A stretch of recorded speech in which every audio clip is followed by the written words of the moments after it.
bonjour à tous, je vous souhaite la bienvenue sur Saga Voyance Tarot et Runes pour cette pleine lune, cette guidance de pleine lune avec runes et tarot bien sûr, de ce 30 décembre 2020, cette pleine lune en Cancer qui va apporter des rencontres stimulantes, des événements passionnants. Alors peut-être avez-vous envie, aurez-vous envie d'une plus grande liberté personnelle pour bien activer le changement avec cette pleine lune, avoir de la nouveauté dans votre vie, sortir de votre routine, que ce soit au plan personnel, au plan de votre foyer, voilà. En tout cas, comme toutes les pleines lunes, elle va développer votre intuition, avec peut-être un appel à votre intelligence pour des décisions rapides, plus de perspicacité pour pouvoir aller vers les nouvelles rencontres, les nouvelles amitiés. Alors j'ai pris une première carte très intéressante qui est l'épine noire avec l'oracle celte des arbres, et ensuite nous verrons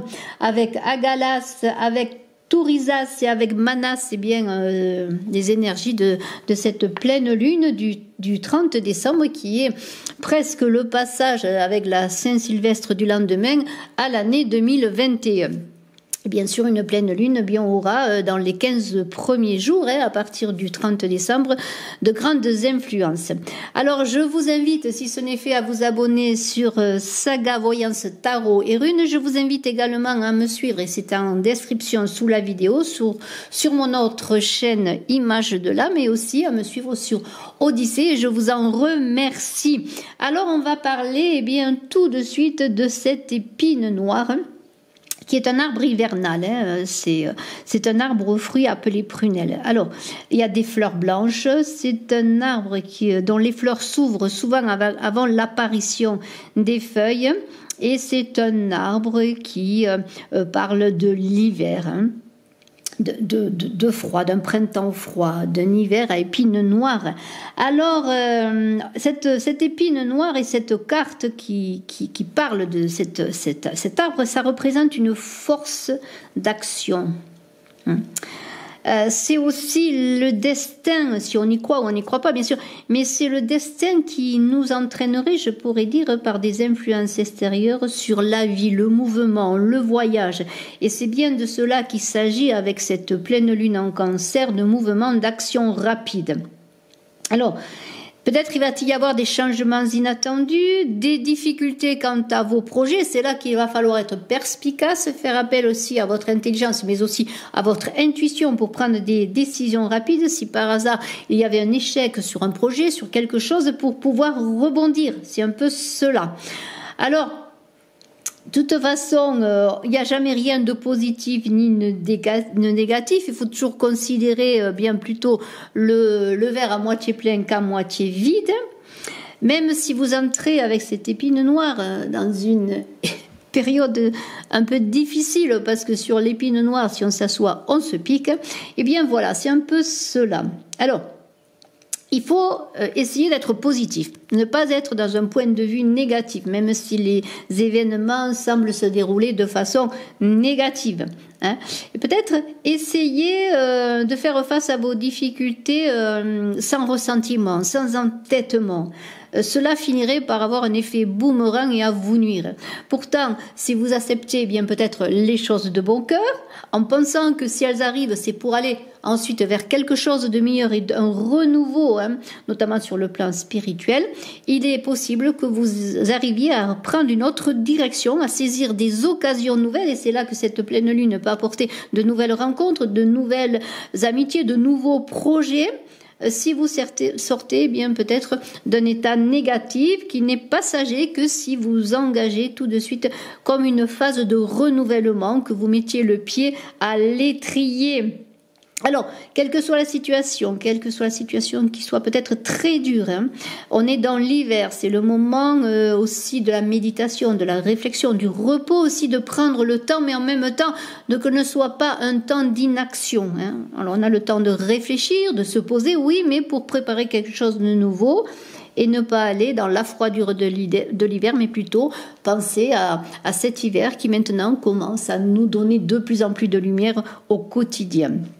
Alors, il y a l'idée de voyage, de mouvement, de changer de direction avec cette épine noire. Et nous allons voir maintenant avec 3 runes, Agalas, Tourisas et Manas, eh bien, ce que peut nous donner ces 3 runes pour prendre le meilleur de cette pleine lune, justement, en Cancer.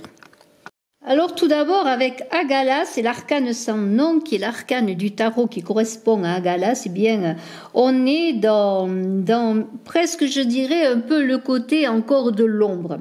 Puisqu'Agalas, c'est la dame de l'hiver, mais en même temps, c'est le solstice d'hiver où la lumière commence à remonter. Donc on est Agalas qui représente l'orage, la grêle, dans des énergies un peu négatives, dans une idée de souffrance, et ce qui correspond bien à l'épine noire, mais aussi un temps de résilience. Alors, cette rune Agalas, elle est comme le cristal, elle est ferme, elle est transparente, elle indique des bouleversements profonds, structurels, mais une transformation aussi rapide et sans appel que Agalas nous demande. Agalas, ça nous demande de faire table du passé.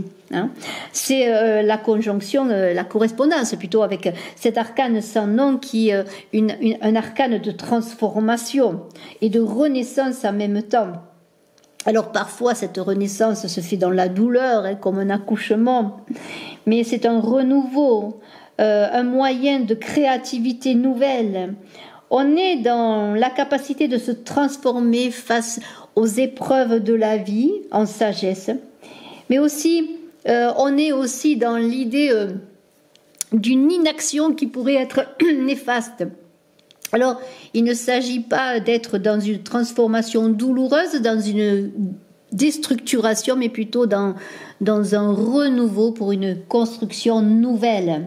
Alors, on est, si on parle de sentiments, parce qu'il faut parler un peu de sentiments avec Agalas, si on est sur le plan affectif, sur le plan amoureux, sur le plan du foyer, dans une situation de découragement, parce que votre couple est menacé, parce que peut-être vous manquez de confiance, vous manquez de communication, on vous invite à ne pas vous imposer de front, parce que vous risqueriez de tout briser.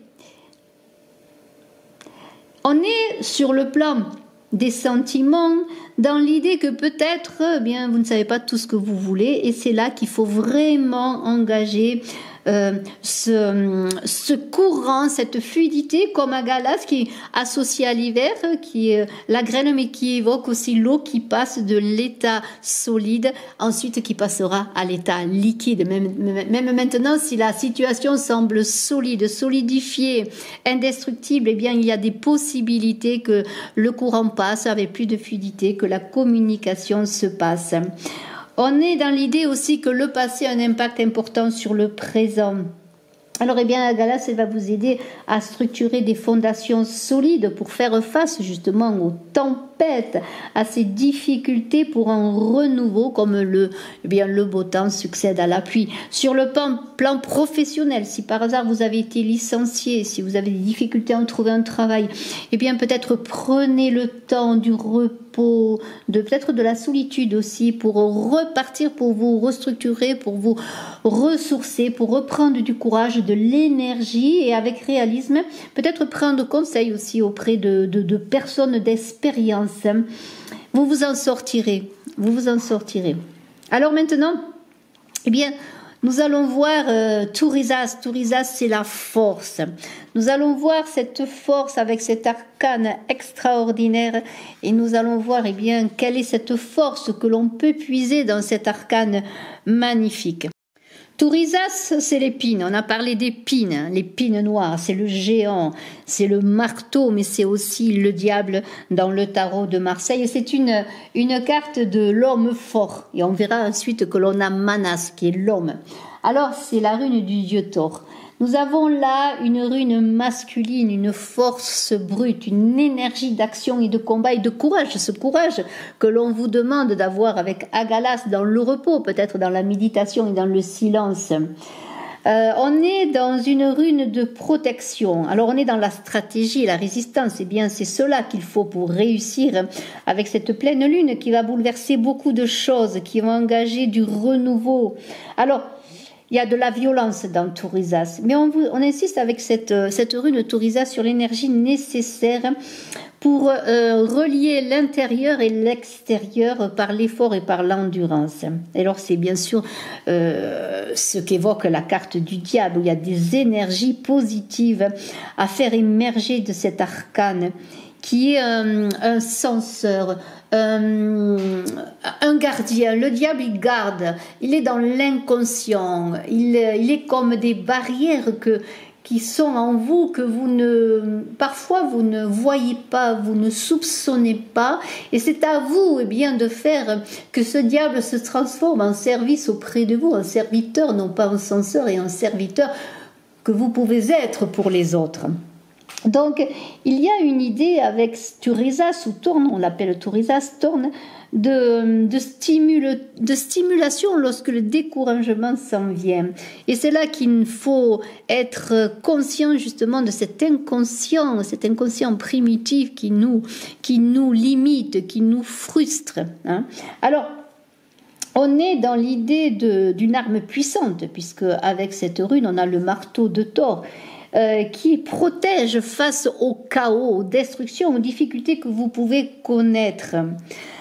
On est aussi dans l'idée de la justice, de l'équilibre, et là on pourrait parler encore du diable, où il faut justement équilibrer ses pulsions instinctives avec ses pulsions, comment je pourrais dire, des pulsions plus paisibles, pour être en accord avec ses énergies, aussi ses énergies masculines, ses énergies féminines, et faire émerger une puissance positive et une puissance paisible. Alors, eh bien, Tourisas est une puissance primitive, comme je l'ai dit, qui est en connexion avec tous les éléments de la nature. Et comme l'épine très pointue dont j'ai parlé, l'épine blessante pour tout homme qui la touche, extrêmement douloureuse comme cette épine, qui peut être une épine de difficulté, de souffrance, tombe sur l'homme, eh bien, on est dans l'idée que peut-être bien ce marteau de Thor là, qui écrase et assomme, va inverser les choses. Mais Tourisas, c'est aussi la rune des moissons, donc c'est la rune de l'abondance qui parle du milieu de l'été, de la récompense, de la moisson. On est dans la joie. Après les difficultés, Tourisas va apporter eh bien la joie et le succès. Encore faut-il se mettre en marche, aller vers les autres, sortir de son enclos, des barrières que cet inconscient nous met en nous et met autour de nous avec le diable. Donc, cette rune va vous pousser à l'action, va vous redonner du courage. Alors, faites attention de ne pas être impatient, de ne pas être précipité. Oui, on parle de décision rapide, de perspicacité avec cette pleine lune, mais enfin, comme tout combattant, il faut préparer son combat et être stratège. Donc, il y a des forces à canaliser, à maîtriser, comme avec le diable, parce qu'il y a toujours dans les forces un pendant de la fragilité, comme le colosse au pied d'argile. Alors, eh bien, peut-être si vous êtes fatigué, faites une cure d'ortie, pourquoi pas, en cas de fatigue, pour repartir. L'hématite aussi, la pierre l'hématite peut vous aider aussi à vous ressourcer, à refaire des énergies. On est vraiment dans un cheminement, je dirais, comme l'hiver, du passage de l'ombre à la lumière avec Agalas, qui va aller ensuite dans le gel pour aller vers le dégel, vers l'été, après vers l'abondance. Et nous allons regarder maintenant eh bien, la troisième rune, la rune de l'homme, qui est Manas. Manas, eh bien, c'est la rune 20e, la rune de la force, avec le tarot de Marseille, mais c'est une rune de force de l'homme et de l'humanité. C'est la rune du genre humain, tout simplement. Alors, si vous êtes dans l'archétype de l'adolescent, je vais parler de l'adolescent, eh bien, on vous invite à vous affirmer dans le monde, dans votre humanité, dans votre appartenance à l'humanité, au social, au monde, mais aussi en vérifiant les bases. Et c'est là que j'ai parlé de colosse au pied d'argile auparavant, parce qu'il faut avoir des fondations solides pour grandir et devenir un homme, devenir ce man, cet homme, ce manase. Donc c'est aussi une initiation, c'est une rune d'initiation, puisque l'adolescent, pour grandir, pour devenir adulte, en tout cas dans les temps anciens, il fallait qu'il se confronte à l'inconnu, qu'il se détache du connu, de sa famille, en tout cas pour un temps, pour pouvoir être dans l'aspiration de sa propre liberté. C'est cette pleine lune en Cancer qui parle de liberté, de grande liberté. Alors pour certains, peut-être affirmer sa liberté, trouver son indépendance, peut-être déménager pour vivre sa vie en indépendance. Je parle pour les jeunes adultes. Et cette idée vraiment de se confronter à soi-même dans la solitude dont on a parlé avec Agalas d'ailleurs, dans le retrait, peut-être pour retrouver des forces et trouver sa voie. C'est l'expérience humaine, vraiment au complet, avec les temps anciens jusqu'à aujourd'hui, et le devenir de cet homme qui est debout, cet homme qui relie le masculin et le féminin, pour, avec cette force, cet 11e arcane, qui porte un masque en quelque sorte, cet arcane de la force, où on doit trouver, comme je dirais, l'intégration du masculin dans le féminin et le féminin dans le masculin pour trouver un équilibre. Et c'est l'union avec soi-même que cette force. L'alliance avec l'autre également ensuite, car un cœur divisé, comme dit bien une sagesse bouddhiste, ne peut rien accomplir. Alors, eh bien, ce manas qui est là, c'est un peu l'aboutissement du chemin que vous allez vivre à partir de cette pleine lune, mais aussi dans les jours qui ont précédé et dans les jours qui font suivre, comme l'homme que vous êtes, ou la femme, mais qui est l'homme, le genre humain. Parce que il y a une idée d'être de l'humain qui s'élève dans la partie supérieure de son corps, de l'homme debout, de l'homme libre, non pas l'homme esclave qui rampe, mais l'homme libre, qui communique avec lui, qui communique avec l'extérieur, notamment avec Mercure, et qui lui permet d'appréhender les situations dans une bonne communication et dans le langage, puisque le langage est le propre de l'homme. Alors, on est... comment pourrais-je dire, aussi en communication lorsque l'homme lève les bras, et c'est ça qu'indique cette rune, dans une communication avec les énergies célestes.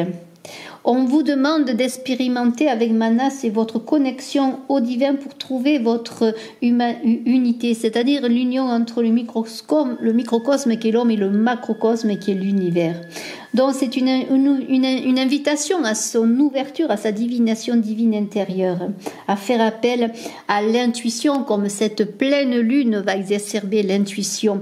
Donc suivez votre intuition, suivez votre intelligence, car Manas, eh bien c'est vous qui allez vous relever pour aller vers votre devenir en devenant adulte. Sur le plan sentimental pour les couples, parce que cette lune en Cancer, cette pleine lune parle du foyer, des couples, de la maison. Eh bien, si vous avez des difficultés sur les sentiments, sur vos sentiments, sur les sentiments de l'autre, eh bien, on vous invite encore à être dans la communication, dans des échanges constructifs, dans l'acceptation aussi de la vie de l'autre, de la communication de l'autre, ne pas être dans les conflits. Et on est dans l'idée que peut-être vous attendez trop de l'autre et que peut-être il faut trouver un certain équilibre et votre liberté, votre propre liberté pour avancer avec l'autre dans ce couple que vous réalisez ou que vous voulez réaliser. Donc on a une idée de suivre son propre chemin en donnant la main à l'autre, mais être aussi dans son devenir propre. Même si parfois, et on le sait en ce moment avec les difficultés du temps, pour devenir adulte et devenir bien soi-même, il faut peut-être être en contradiction avec les membres de sa famille, avec ses amis également. Parfois la prise de distance est peut-être douloureuse, mais c'est peut-être le seul moyen d'être soi-même et de grandir. Mais je vous invite quand même d'être à l'écoute de l'autre, à observer l'autre, afin que chacun ensemble aussi peut-être, que ce soit entre amis, entre partenaires de travail, que ce soit dans le couple, en amour, dans les liens familiaux, eh bien d'avancer en confiance avec l'autre pour simplement réaliser l'homme dans son humanité, sur le plan humain tout simplement. Et là, je me redis, c'est un peu redondant. Je vous invite à aller voir ma guidance sur image de l'âme. Et vice-versa, suivant que vous voyez cette guidance sur image de l'âme ou saga voyance tarot et runes, de voir la guidance pour ce 30 décembre 2020. J'en reviens pas que l'année soit terminée. Je vous souhaite le meilleur. De très belles fêtes. Je vais mettre en ligne de toute manière sur image de l'âme une voyance pour le passage de 2020 à 2021 que je vous invite aussi à aller voir. Tous les liens sont sous la vidéo si vous voulez vous abonner et me suivre. Je vous remercie infiniment et je suis à votre disposition. Si vous désirez une voyance en privé, je suis médium pur canal et je fais des consultations par téléphone. Toutes mes coordonnées, en tout cas mes numéros de téléphone sont sous la vidéo. N'hésitez pas à me contacter. Je vous souhaite le meilleur. Passez cette pleine lune dans un esprit de liberté, mais aussi dans l'équilibre. Merci infiniment. Je vous embrasse à tous. Au revoir.